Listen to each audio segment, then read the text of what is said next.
तो बता दें दोस्तों कि एक रंजीत सिंह का एक न्यू सॉन्ग होली का सॉन्ग आ चुका है, जिस सॉन्ग का नाम है जब बरी ने डाला रंग।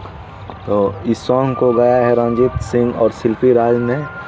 और इस सॉन्ग की बात करें राइटर की, तो ये सॉन्ग लिखे हैं सूरज सिंह जी ने रंजीत सिंह के लिए। तो ये सॉन्ग 2024 का होली सॉन्ग ब्लॉकबस्टर सॉन्ग होने वाला है। और इस सॉन्ग की म्यूजिक डायरेक्टर की बात करें तो हमारे बड़े भैया आर्यन शर्मा जी हैं, जो भोजपुरी का भी नंबर 1 म्यूजिक डायरेक्टर माना जाता है, जो एक से एक 2023 में बवाल हिट पे हिट सॉन्ग दे चुके हैं और अभी भी लगातार दे ही रहे हैं। तो बता दें कि और इस सॉन्ग में फीमेल एक्टर की बात करें तो इसमें काजल राज जी को देखने को मिलेगा।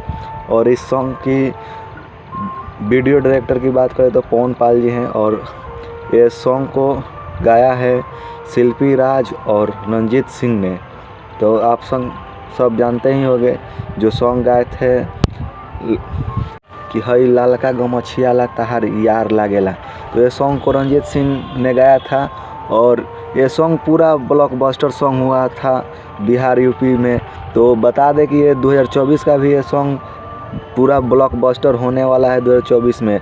और इस सॉन्ग की बात करें तो ये सॉन्ग यूट्यूब के रंजीत सिंह ऑफिशियल चैनल पे ये सॉन्ग आ चुका है। तो आप सब जाइए और जाके वीडियो को सुनिए और देखिए एंड मेरे चैनल को सब्सक्राइब करें एंड वीडियो को लाइक कमेंट शेयर करें। मिलते हैं अगले वीडियो में, तब तक के लिए बाय।